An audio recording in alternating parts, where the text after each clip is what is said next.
Antonio asks me by mail, my email, why it is that I keep telling everybody that the man follows the woman in Tango. This, of course, is one of the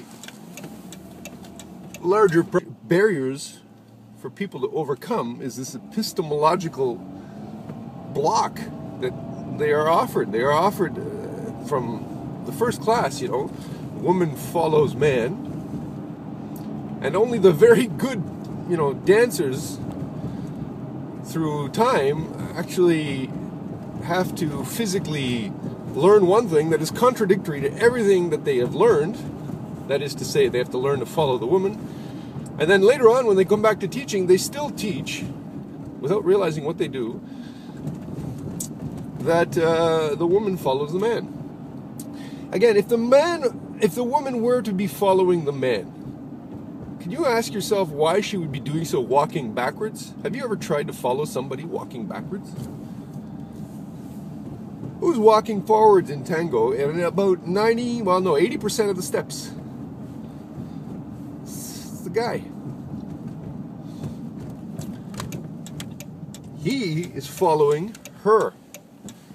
Now, I mentioned earlier, or no, I didn't really mention it, but the point is that the verb to follow has more than one meaning. Well, I'm driving a car right now. And if I'm driving a car, it's because there is one of the two units that is actually signaling. That's me. The one that is looking out into the dance floor of life is signaling. And then there's the one who is taking the signal and amplifying it. I mean, this thing has power steering. It has amazing brakes. It has power brakes. It has transmission, automatic transmission. It has a wonderful little engine. We can hear that thing rev up. All of these things point to the fact that there's an amplifying element. That's the car. And there's a signaling element. Well, let's suppose that one of the tires blows out. Means I am moving after you are. I am a result of your movement.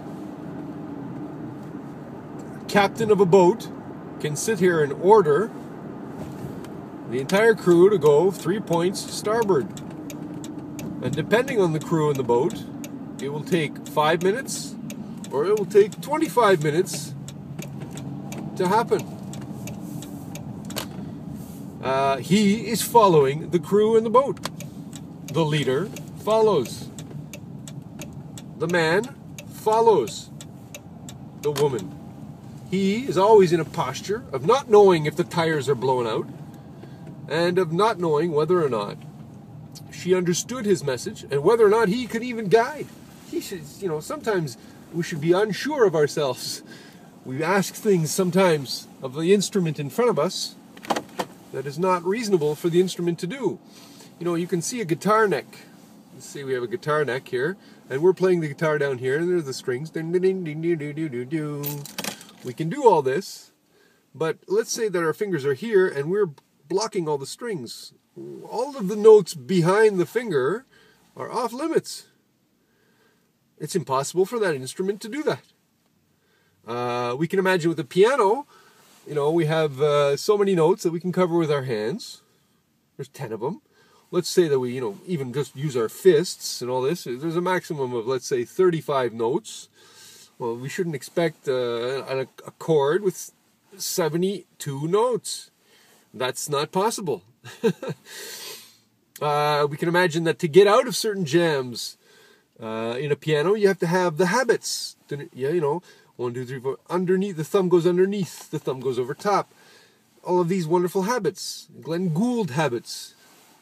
But these have to be worked out. And so if you have an instrument in front of you that hasn't worked out those kind of habits, you're asking the impossible of that instrument.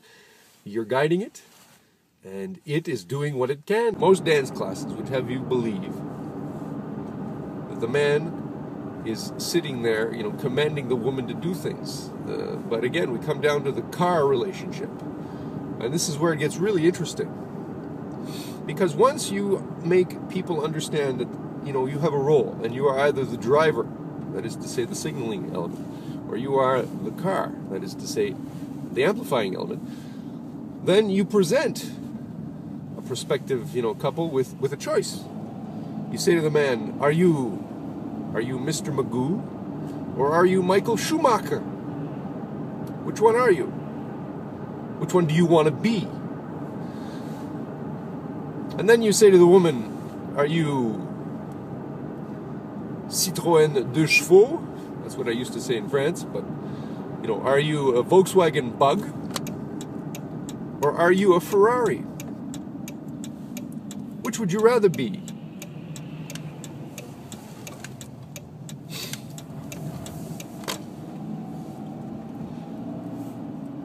On the dance floor of life, we must also realize that, you can give Michael Schumacher a Volkswagen Bug, and he's going to have a hell of a good time.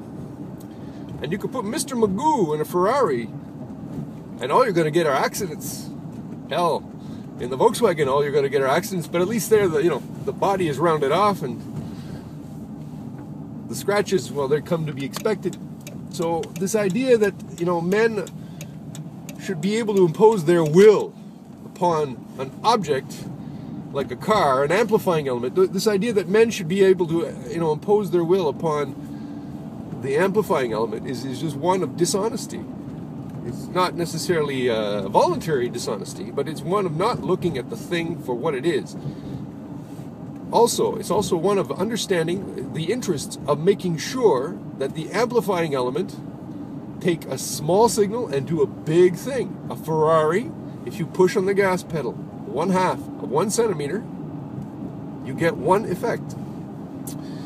In a Volkswagen Bug, if you push on the gas pedal 1/2 of 1 centimeter, you get another effect. Michael Schumacher's skills are one of understanding how, the dance floor is laid out. His skills are also one of assuming room, posture. The couple's posture is set up by a man, taking on the rest of the couples in a big way. I mean, you are competing for space on a dance floor. So the man has to assume that, and the car has to be, confident in the sense that the man is going to assume a posture that is beneficial to the car. It's a sentient amplifying element here. This thing can be worried about its heels or its ankles walking backwards. So we have to be careful as men when we do this guiding, and we have to be careful as women when we choose the men with whom we're going to dance. So she is a amplifying element, and she must understand that she's the one that goes. She's the one, if you have 1 inch of signal, she gives you 30 inches of movement. And not the other way around. Not 1 foot of movement for every 6 inches. Not 1 foot of signal for every 1 foot of movement. This is a ridiculous way to guide, and also absolutely a violent way to lead a life. Again, dance is a conceptual thing. We are taking small, minimal inputs. And with our concepts, we are amplifying what's going on. We're taking sound that's vibrating. Like, if we could have a camera looking at our ears vibrate, it's not much. But it makes us do huge things. That huge, the difference between that small concept or that small perception and that large concept is entirely conceptual. So it is up to us to understand the order of these concepts. And it's up to us, both men and women, to get the roles right. Men guide, women go, men follow.